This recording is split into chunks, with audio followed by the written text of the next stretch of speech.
discuter de tout ça.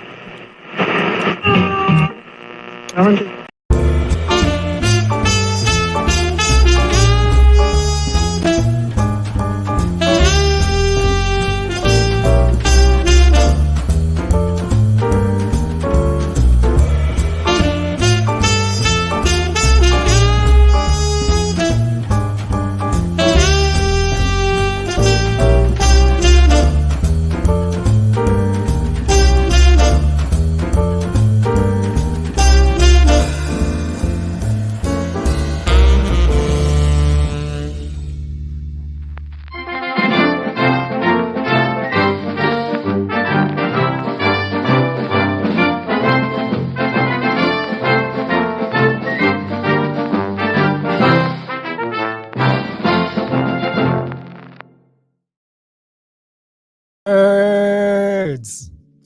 How's it going? Hello, and welcome to Variant Edition's new releases show. My name is Danica. And my name is Brandon. Boo, boo, boo. We've got a neat stack today, but Yes. about a third of it is one book. Yeah. And it's really cool, though. It's really cool.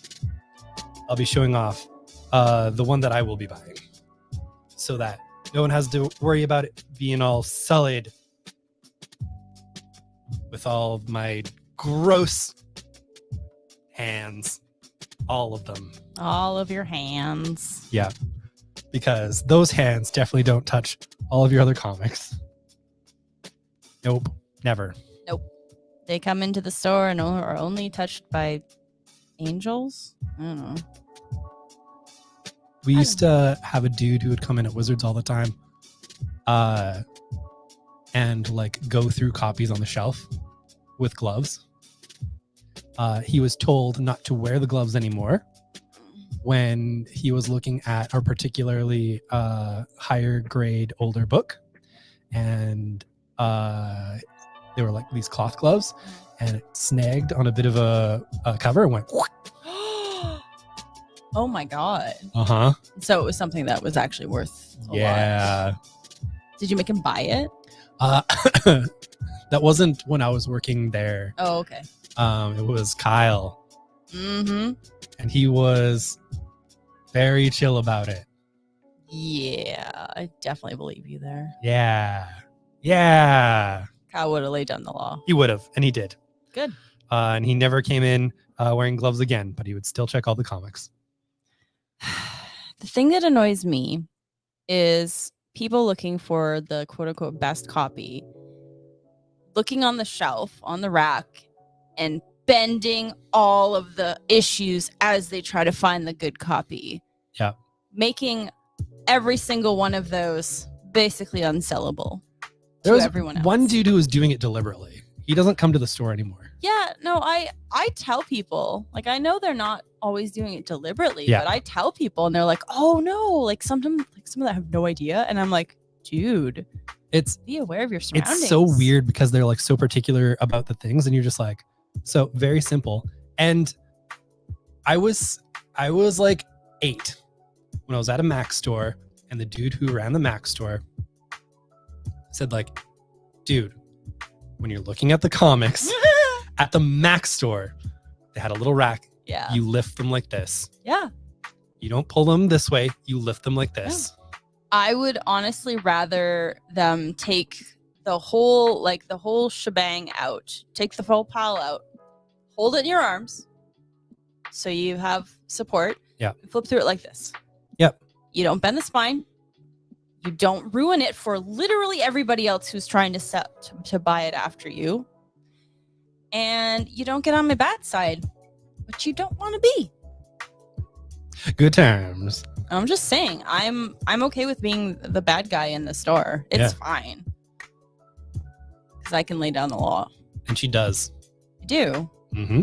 People just don't, they aren't aware of their surroundings sometimes. And I'm like, how do you live? Yeah, exactly. Anyway. Hi. Hey. I don't think we have any wild comics industry stuff to talk about this week. Not this week. No. Yeah. Yeah, there hasn't been anything. And that's fine. Okay. I get that and you get that. Yeah. I'm also happy you're here. Thank you. But there's a lot of readers that still expect it to be pristine. So I'm saying it's unsellable because people will not buy it, not that I will not sell it. Yeah. I would love for people to just still enjoy a reading copy, but it's been years, and I know this from experience. They will sit there. I have tried to discount things, single issue comics that their spines are bent. I've tried discounting them to almost cost, and people still don't buy them. Yeah. So it's not me. It's good times. I would love for everything to just be sold out of the store and never return. That would be great. All of the single issues, as they come out, could sell. All of them. But they don't. They sit there. Yeah. That's a whole other episode. They stare at me. Yeah. I just think that, maybe if we stopped making single issues so flimsy, maybe they'd be a little bit better. There might be something in the stack towards that end. Yeah. Who knows? Is it this one? Is this the future of comics? Because that would be hilarious to me. It's not. Don't worry about it. Hi, everybody. Hello. Getting a lot of good highs. So, Andrew, give us an update. We did check in yesterday, but this is the audience checking in. Yeah. So, the return of Foley is probably going to be this Thursday. He was going to see if he could do today and tomorrow. But Tuesday for Andrew is a lot of moving of stuff. And Wednesday is Wednesday. Yeah. So we figure good plan of attack is Thursday, which is generally more chill. Yeah. Yeah. So yeah. Ba-da-da. All right. So I see that you've put a graphic novel on top of the sure single did. issues. My. Why is that, Brandon? It's because it is the next and maybe final release from Shortbox, Oh the beautiful company out in the UK that now is going to be focusing on their comics market that they run every October, their digital comics market. no. They had run it. Yeah, they've done it for a couple of years now, and now Oh. they're going to kind of solely focus on Oh, sorry. doing that every year. I shouldn't interrupt you when it's stuff I don't know anything about. That was kind of perfect. I was trying to toast on the buttons. That was pretty good. I have the confidence of a mediocre white man, so every so often it just bites me in the ass. So one of the side effects of those digital fairs is a whole bunch of people get to experience a lot of new projects. People keep some projects specifically for that event. Makes a lot of people a lot of money, and many of them end up with publishing contracts because of it. Woohoo! So there's been a few books out in the past little while that have been picked up off of the strength of the curation of the event, basically, and the books that are out. Now, this one is a graphic novel called Out of Style. Follow Mila, Yule, and Hannah as they navigate their lives, going to school, to work, spending time with family and friends, shopping, cooking, worrying, and more. With over 140 pages of illustrations and comics, Out of Style is a gorgeous, unfettered celebration of young Muslim women simply being themselves, beyond the boundaries of other perceptions. An unmissable, affirming debut from rising superstar artist Dewey Putri Magawati. And this is absolutely gorgeous. These characters remind me of two young ladies who came in one Sunday looking for the golf place, and definitely going around kind of taking style pictures, and definitely dressed in the style, sort of like cool clothes. What's the Hijab. hijab? And yeah, They found our curved shelves, took a few pictures there, said, "We absolutely love the aesthetics here," and left. Honestly, I'll take it. Yeah, I was like, "Hey, that seems cool. They seem like cool people." Oh my God, do we have good aesthetics?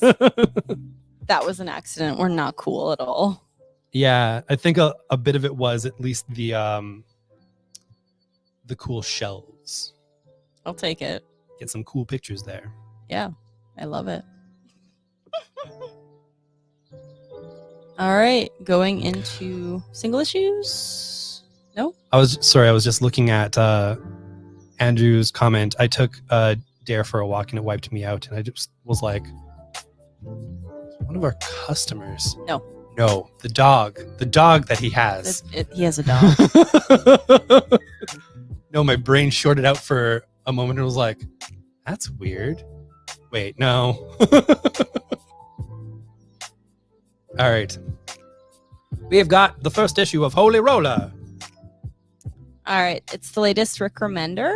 To care for his ailing father, pro bowler Levi Cohen is forced to quit his dream job and return to his hometown, which he soon discovers has been overrun by neo-Nazis. Does he live in Portland? With only his bowling ball collection to defend himself, Levi becomes the Holy Roller, a trick bowling ball wielding Jewish superhero battling to liberate his home and bowl a perfect game against crime. Who's on this creative team? So, this is not only Rick Remender, this is Andy Samberg Yup. and Fallout Boy's Joe Troman. Yep. Art from Roland What? Bocce, who worked on my favorite Ghost Rider run. It's wild. Rick Remender was talking a little bit about how this ended up happening. And it's because he has offices where he does a lot of writing, and he has creative space for a lot of other people. And he was just talking with Joe about, As you do. about problems with Nazis and stuff. And bowling had come up in a different context. Things had mixed together, and they kind of joked around about this. And Joe's like, "Hey, you know who would love this? Andy. Can I shoot a message off to Andy and see if he's interested in like being a part of this?" And apparently got a message back that day, which is like, "This sounds unbelievably cool. Let's do this." And then they started having writer meetings. I love it. Yeah. Can you mark down Holy Roller for Sean, please? Yeah. I'll just go and put pulls and then do this. Oh, beautiful. Yeah. The latest remarkable update has just come out, and we can now draw straight lines. Yeah, it's this wild thing where if you just kind of draw a line and then hold it in place, it'll just straighten it out for you. Yeah. So now you can just like do that stuff. I can pretend I can draw. And it's cool. It's really cool. Such a nerd. Big old nerd. Holy roller. Holy bird. All right, we've got a new Carnage from Torin Gronbeck. Torin Grunbeck. She lives in the woods. She sleeps with an axe. Oh, that lady. I forgot her name. She's delightful. I might actually read this then. Yeah. Every symbiote needs a host, and for Carnage, there has only ever been one host who has made it feel whole, and it's time for a reunion. Don't miss the shocking and unexpected start to the next chapter of Carnage's story, one which lays the groundwork for the next Venom epic. Oh, thanks, Marvel. Thanks for that. Mm-hmm. You got to read the thing if you want to read the other thing. Yeah. Marvel Comics.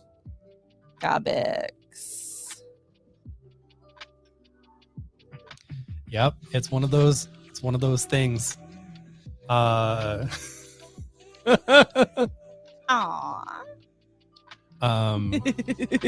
Yeah, and I have actually yet to read Holy Roller. I know I've had a PDF sitting around for a while, but yeah. Image has put me on the reviewer list now. Oh, fancy. So I get reviewer PDFs. Okay, but you don't review comics? I Not think really. I think it might be from when I was doing like a weekly take on a comic and how to sell it and whatnot. Yeah. I mean, hey, that's cool. Like, if it'll help you be a better retailer, that's awesome. Yeah, I'll always take preview PDFs. Yeah, Helps with everything. it can only help. It rarely hurts. But I definitely did the order based off of the pitch stuff that I had heard on off panel when Rick Remender was talking about that and how the book came to be. It's really cool. There. We have another nostalgia series from Marvel. It's the Marvel Superheroes Secret Wars Battle Worlds, taking place during the Secret Wars. Written by Tom DeFalco and Pat Oliff, the creative team behind Spider-Girl. What? Yeah, that made me happy to Hey, see. That's awesome. You know what? I did buy the Ben Reilly nostalgia series. You can bet that I would buy the Spider-Girl nostalgia series if they ever came out with that. True. Yes. I would do it. Yeah. So this takes place during the original Secret Wars. If you dig it, and a lot of folks did, it's one of our highest ordered nostalgia series. It's the taste you're gonna get. That's the flavor. And they do a really good job of like hitting that sweet spot. That sweet little old spot. I got weird. Who, me?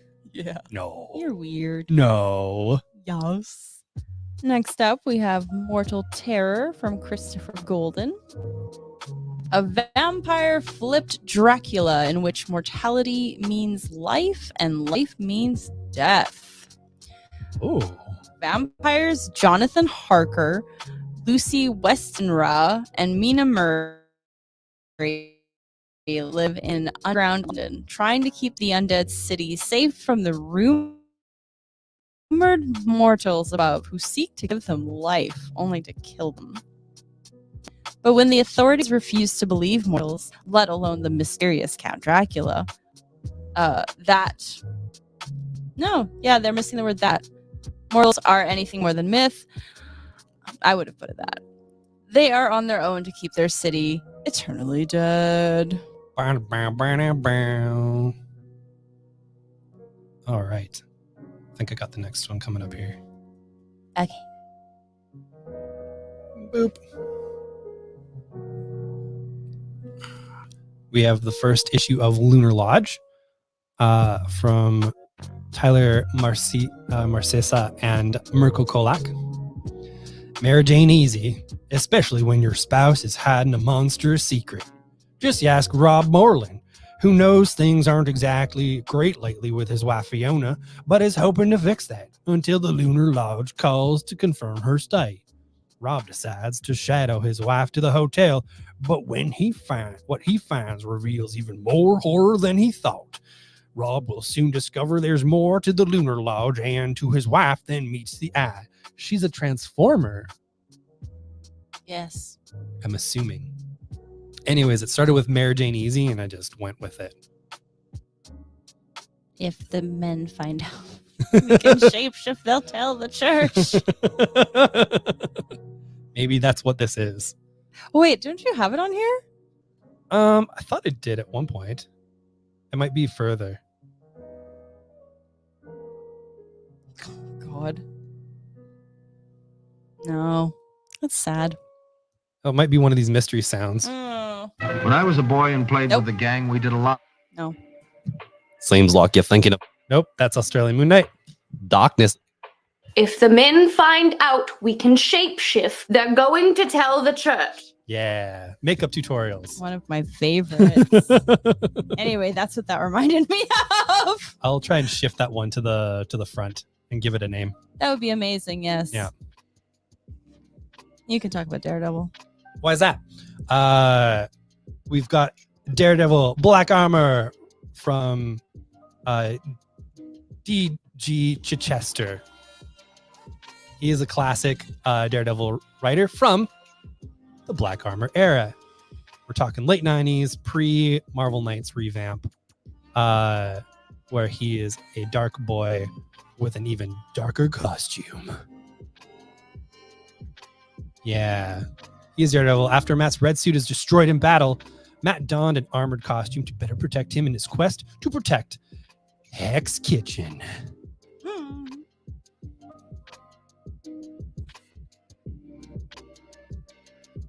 We have Batman Off-World. It is, I believe, one of the first, if not the first, full issues by Jason Aaron, moving over from Marvel to DC. First DC work with Doug Mankey doing the art. This one is pretty much Space Batman, friends, with a lot of wildness and space stuff in it. But it's got your classic Jason Aaron doing wild stories, big brain stuff, like when he had Ghost Rider ride Celestial and it turned into a ghost riding machine. He's got those kinds of ideas, and there he's applying them to Batman. So consider that Batman once landed from the moon back onto Earth, and go, Jason Aaron can make that more bonkers. Yeah. All right. We talked about this a little bit last week. It's Inebriate Horse Feathers in Scampa Juice. This is basically the next Bad Idea book, which the fine folks at Bad Idea provided to us for $0. Now, what we're doing with this release is we're testing out different ways to utilize things that we get for free. In this case, for Bad Idea, any person who is, as of when we put in the books this week, a subscriber to other titles at Variant Edition, you can nab one of these for free. If you don't subscribe to any other titles at our shop, you will have to pay for the book. It is a $3.99 book. $3.99 American. American book, yeah. And it's got your Inebriate Horse Feathers, Weird Drunkard, Platypus Creature, with the Tony Millionaire art, and you have your backup being Playtime, the long sought after release that had a lot of folks scrambling and searching during the Fan Cup. It's in the back of this now. So yeah, that's what we're doing with this. Yep. Can you confirm that Cam and Rob have it in their files? I will. No, you just write a note. It's fine. Yeah. Oh, We're good. good. We're good. Also, the boys are saying that was not Jason Aaron's first DC work. He worked with Vertigo. Oh yeah, he sure did. I guess I'm thinking more like DC superheroes. But yeah, because I've also got like all of Scalped hanging out over yonder. Alrighty. Well, one of the three of you had to be pedantic, so it's good that it was a team effort. All right, we've got Somna. I've got more covers, but I've only got one arm. Becky Cloonan and Tula Lote, set amidst the terrifying backdrop of the witch hunts in a quiet 1600s English village. Somna follows one woman's descent into an erotic escape from the confines of her puritanical world. And now the long form. Ingrid is unhappily married to Roland, the town's bailiff and chief witch hunter, who is on a single-minded quest to purge the heretics in their midst. After a prominent town leader is found murdered, accusations fly, and no one is above reproach from Roland's deadly crusade. Ingrid has her suspicions about who the real murderer is, but even as she pursues the truth, she's pursued herself by a shadowy figure. Ingrid finds that she's drawn to the foreboding phantom in ways she can't resist. Does this dark and tempting stranger... Yep, that's... Okay, I'm going to read it exactly like it's written. Does this dark and tempting stranger may hold the key to the mystery, or will he damn Ingrid's soul to the blackest circle of hell? Yeah. That needed an editor, but that's okay. Thank you. All right. We also, so we have a Clunan cover, we have a Lotte cover, we have a Jay Lee cover. Also, right. they're all wraparounds. They're all wraparounds. This one's a little saucy. And this one is just full of sauce. Yeah. So that one gets a bag. Big old sauce bag right there. Just a bag full of sauce. That Jesus. one's a Lotte. It's beautiful. Where this one implies, the other one shows. Yes. And it is a different image. What's the release schedule for Gone and Somna? Intended to be once every 2 months. I know the next Gone is been solicited for December, but I can check. it was missing from the February solicitations. I'm assuming that it is Jock's whole deal because when he did the Batman One Dark Knight as well, that one was late and did not come out every 2 months either. So, it tried to do an update. Oh, and now I can't close it. I hit escape. Okay. All right. Oh, We're all good. I thought it like removed everything about the account. I have all my bookmarks. You can talk about that and I'll figure out when Gone is happening. I'm super excited to show everybody this because I'm going to take out all the little bits. Not like the entire book though. Yeah, no, end of January. At least that's what Diamond says, but like, come on. Oh yeah, end of January. Okay. Yep. Because it was originally supposed to be in October, or sorry, December.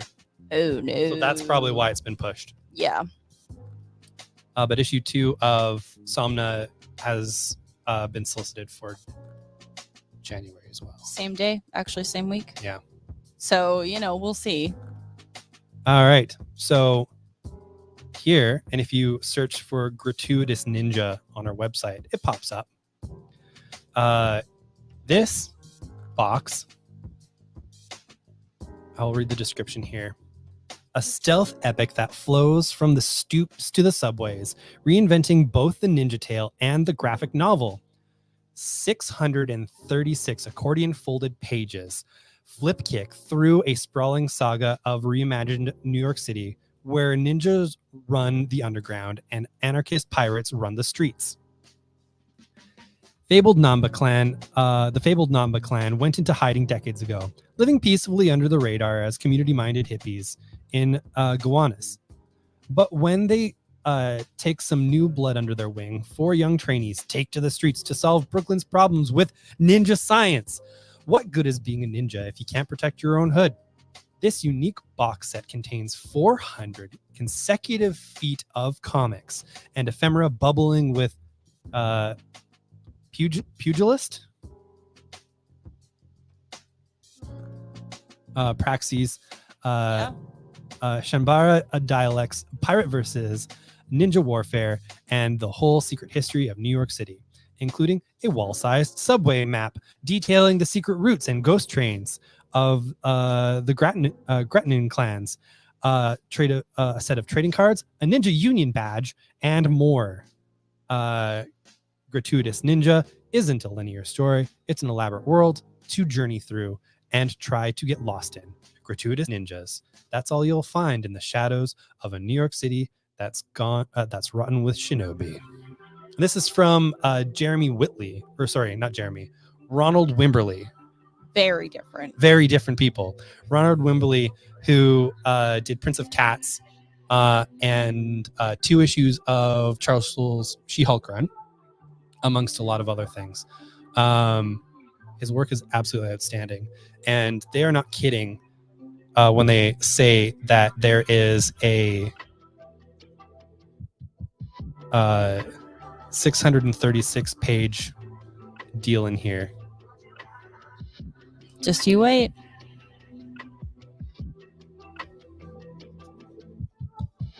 So you get like little bits. This is their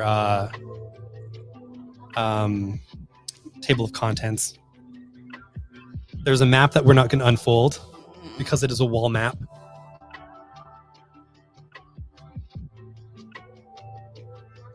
All these cards, your member notification, and then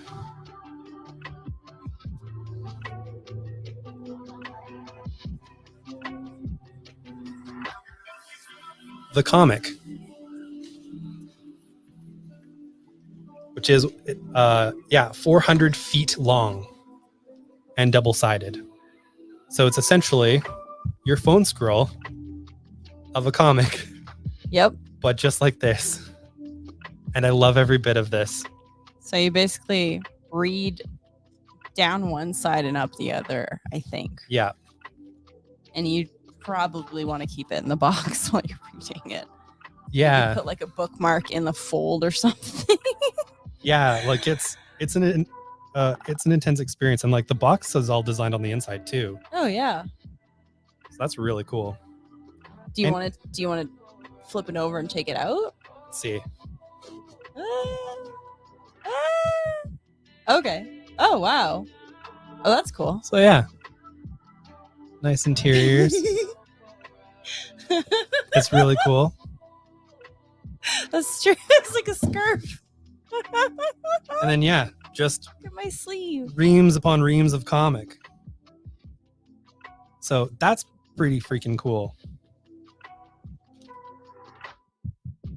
I'm excited.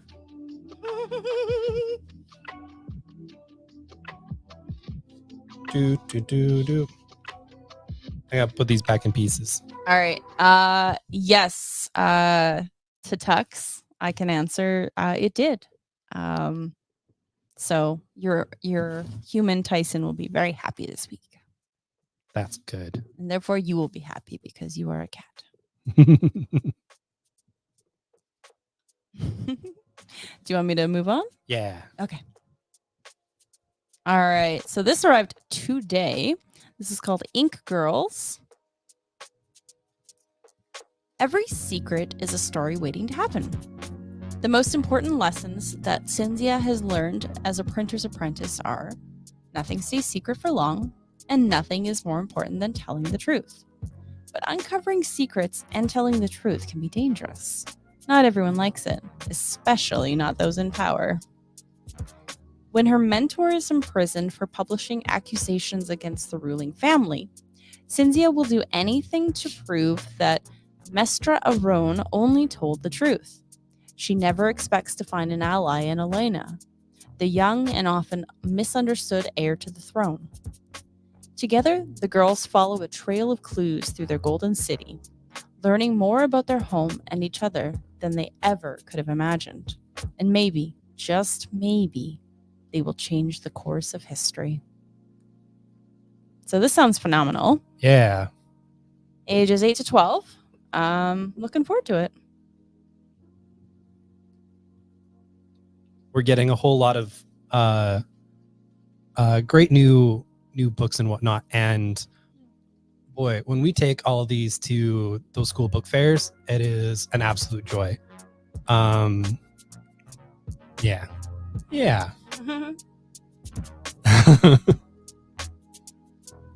Yeah, probably. It'll probably be banned in Florida in the next year or so, which means you should read it more. Indeed. Flipping over to Red Harvest, a graphic novel of the terror famine in 1930s Soviet Ukraine. Ooh. Soviet Ukraine, 1932. Chaos reigns across the breadbasket of Europe as starvation and famine descend upon the countryside due to Stalin's program of forced collectivization of Ukrainian peasantry. The state has seized all livestock, farm implements, crops, food, seed stock, and property to meet state-ordered quotas. The Kovalenko family of Zelenya is torn apart by these events. 10-year-old Mykola Kolovenchko has seen his father exiled, his older sister has become a Bolshevik activist in the village. And now he and his brother and younger sister and mother must try to survive in this ravaged land. Dee dee. Seems chill. Oh, I like the art in this. Mm. It's kind of scribbly, but like nice scribbly. Yeah, yeah. A lot of good pencil detail. Mm-hmm. Very cool. You want to do the next one? I do. I thought you might. Yeah, it is that tall back there. It is that tall. Brandon. All right. Very exciting this week is the collected edition of the first arc of Indigo Children from Kurt Pierce, Rockwell White, Alex Diotto, Tikanif, and Hassan Otsamni Alejo. That's the whole friggin' team. 15 years ago, a group of extraordinary gifted children who claimed to be reborn Martians sent to Earth to save the world disappeared without a trace. They were the Indigo Children. Journalist Donovan Price has spent the last 15 years trying to hunt them down and find out what happened. But when he does, it kickstarts a chain of events that will alter the trajectory of mankind. Radiant Black meets the Department of Truth in this action-packed sci-fi mystery epic from the creators of the critically acclaimed Youth, soon to be a show on Amazon Prime. We have copies of Youth. We do. We've got pull quote from Kieran Gillen. Nice work from Kurt and Company. Postmodern science fiction with formalist execution. The whole team just sings. Oh. And what's this? That's a signed book plate. What? So we've got signed book plates for these in a limited quantity that you too can get at Variant Edition. Ooh. Into the sun. Next up, we've got Scott Snyder and Francis Manipul's Clear. This is a Comixology original, so it was a digital first. Mhm. In the not too distant future, mankind no longer sees the world as it truly is. The invention of neurological filters has made it so one can view reality however they may choose. Old Hollywood monochrome, zombie apocalypse, why? Anime, the possibilities are endless. I'm sorry, I'm like, why would you want a zombie apocalypse? I want to live there. No. Neo Seamus, Sam Dunes is a very noir name, is one of only a handful who choose to live without a filter. When the death of his ex-wife reveals foul play,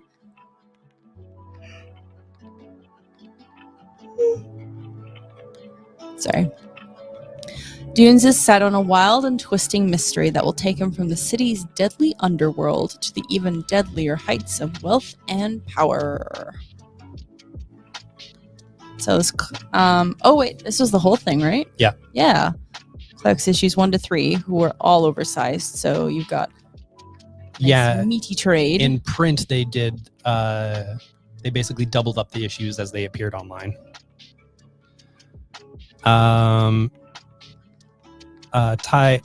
Indigo Children is not a sequel to Youth. Youth is a different story. Yeah.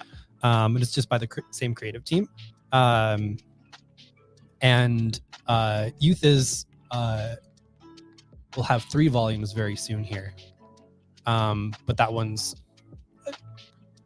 I guess, similar-ish in that it involves a group of kids, but their circumstances are very different. Different things happen to those kids. Yeah, basically what we would do is we would recommend pairing them if you like the creative team. If you read one, you might like the other because it's the same folks. Yeah. And we also actually still have signed book plates for Youth, the first volume. It's true. Those book plates are by Jock, of all people. It's pretty wild. Yeah. I know Kurt was real excited when he got that tab, and he's like, what? Okay. Yes. All right. We have the collected edition of the nice oversized hardcover collected edition of Dead Romans, which went over very, very well over here. From Fred Kennedy and art from Nick Markinovich. And the art is absolutely phenomenal in this. The story is pretty good, but the art is definitely kind of the selling point Yeah. It's extremely unique. It has a lot of kinetic energy to it, and is your historical fiction. It will take up your allotment of thinking about the Roman Empire for a certain span of time. Arminius, a Germanic prince raised in Rome, has sworn vengeance against the empire that butchers his people. He wants to make a queen of the woman he loves, a fellow slave. Now 50,000 Romans will die to give her a throne she never asked for or wanted. Seems like a chill dude. Story as old as time. Man doesn't listen to a woman. People die. I'm sorry, what? Mm-hmm. Yep. Yeah, those two are all yours. So this is extremely interesting. This is some unpublished 70s stories from Jack Kirby. They're calling it Jack Kirby's Dingbat Love for a few different weird reasons. So the King of Comics' final complete unpublished stories, in cooperation with DC Comics, Tomorrow's Publishing compiles a tempestuous trio of never-seen 1970s Jack Kirby products. These are the final complete unpublished Kirby stories in existence, presented here for the first time. Included are 2 unused Dingbats of Danger Street tales, which is where Danger Street comes from. Oh. Brackets, Kirby's final Kid Gang group, and these are inked by Mike Royer and D. Bruce Berry, and newly colored for this book. Then, this is the wildest one. True Life Divorce, the abandoned newsstand magazine that was too hot for the time. So basically, there's like romance stories, love stories. He did do a lot of romance stuff back in the day, and he's like, what if we try and start a book about divorce? Reproduced from Jack's pencil art, and as a bonus, we've commissioned Mike Royer to ink one of the stories. And Soul Love, the unseen 70s romance book. The unseen 70s romance book, so funky, even a jive turkey will dig the unretouched inks, by Vince Coletta and Tony DeZinga. Whoever wrote that, I need to Dizunga. slap them. Plus, there's editor John Morrow's in-depth examination of why these projects got left behind, Jerry Boyd's analysis of Soul Love with an artistic surprise by superstar painter Alex Ross, concept art and uninked pencils from Dingbats, plus introductions and an afterword by 70s Kirby assistants Mark Evanier and Steve Sherman. So this is just freaking cool is what that is. True Life Divorce. Yeah, I'm going to check out a divorce comic. Cool. Yeah, I know, right? That is... Are we in the movie Airplane? Because, wow. Super wild. I love it. That's cool. Gonna add it to the collection. Yes. We're gonna have to get that fancy bookshelf closet going sooner because you're gonna buy a lot of books between now and when we actually talk to Drew about it. Yeah, absolutely. And finally, we have a 2000 AD definitive edition, Nemesis the Warlock from Pat Mills, Kevin O'Neill, and Jesus Redondo. So Nemesis the Warlock is a classic 2000 AD concept, long regarded as one of the crown jewel epics from 2000 AD. At long last, Nemesis the Warlock is back in print and better than ever in a brand new series of definitive editions. Written by Pat Mills, drawn by Kevin O'Neill. This definitive series is a collection of the complete storyline in order and features development sketches showing the evolution of Nemesis and the Blitzspear. Torment is the ruling planet of a cruel galactic empire led by the diabolical Torquemada, a twisted human despot intent on purging all alien life from the galaxy and punishing the deviants. His motto, be pure, be vigilant, behave. Against his tyrannical rule, resistance rises in the form of a devilish-looking alien warlock named Nemesis, who represents everything that Torquemada hates and fears. No allegories or metaphors here. 2000 AD is definitely known for not having a comment on society. Definitely not American society. What's a have? I don't know. Oh no. I don't know. Oh no. All right. Well, we did it. After a few weeks of just like going overtime hard, we're actually coming in a little bit under. We did it. Yay. High five, freeze frame. Oops. Okay. And just hold it for 10 minutes. No, not 10 minutes. Like 3 seconds. Seriously. Have some water. You're turning pink. I do remember a little bit of quote unquote comics news is that we watched the Scott Pilgrim anime on Netflix, which is comics related. And it was so good.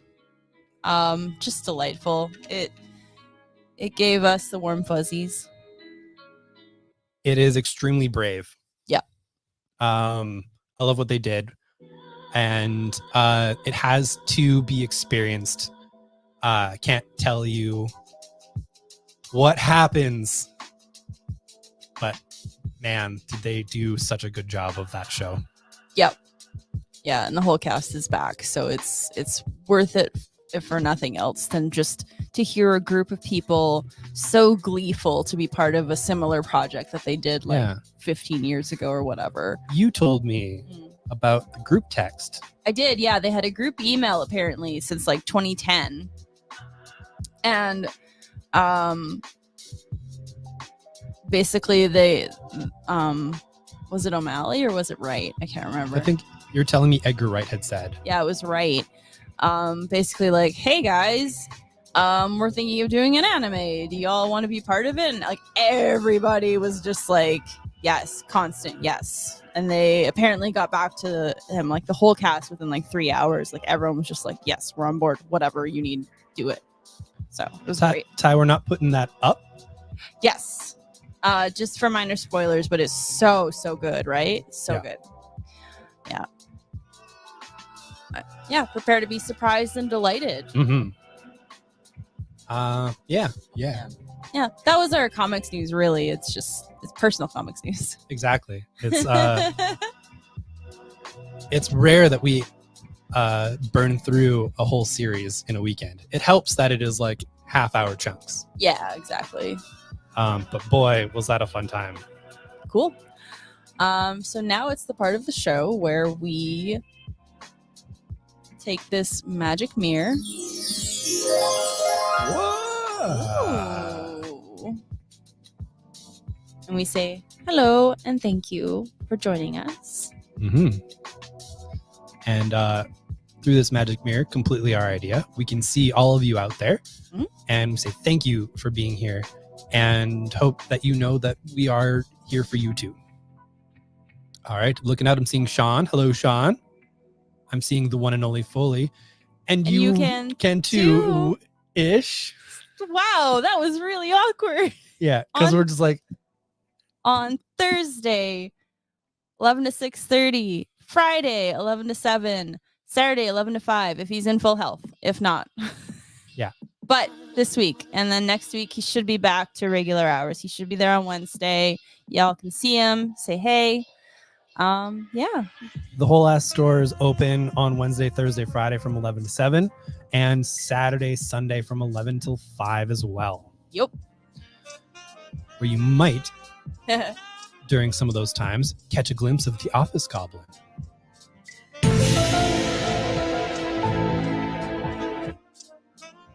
The public domain spooky button. I love it.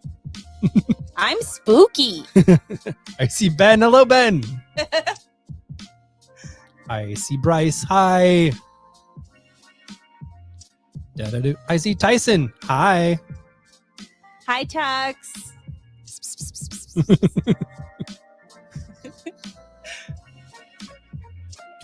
I see Jules. Hi. Hey, girl. The whole Variant Edition team in the threads tonight. I see Mike. Howdy. Dee, dee, dee, dee, dee, dur, dur, dur. I see Austin. Hello. I see Patrick. Hey, hey. Beep, bop. Beep, ba-da, boop, ba, ba-da, ba. And I see Ty. Yeah. And yep. Ow. Yay. I am friend to all cats, even those who hate me. It is true. Our friends have a cat named Daisy, who is the opposite of her name. She's a terror. An absolute terror. And I am wearing her down. You are actually very slowly. Yeah. Yeah. She actually, we were over at their place on Saturday. Yeah, Saturday. Saturday. And she put her head out for pettings. And she actually let me pet her quite a few times before she was like, no! Yeah. Progress. Huge progress. Good times. Oh, yeah. I love her. Yeah, especially since her relationship with everybody else starts with, if you come near me, I will kill you. The only people she doesn't do that for is one parent and the kid. Yeah, the 3-year-old. I Yeah. think she's like, well, let's not mess up the 3-year-old's little life. Yeah. Her This one precious- seems to like you. her precious little life. Yep. All right, gang. We're gonna do some reading and hang out. We'll be taking charge on new Comic Wednesday tomorrow. But yeah, Andrew should be back on Thursday. We'll let you know if he isn't, but that's okay. Yep. That's okay. There's no pressure. We all know that illness cannot be controlled. Exactly. You take care of yourself. Have your vitamins. Walk a lot more than you should. Be well. Bye.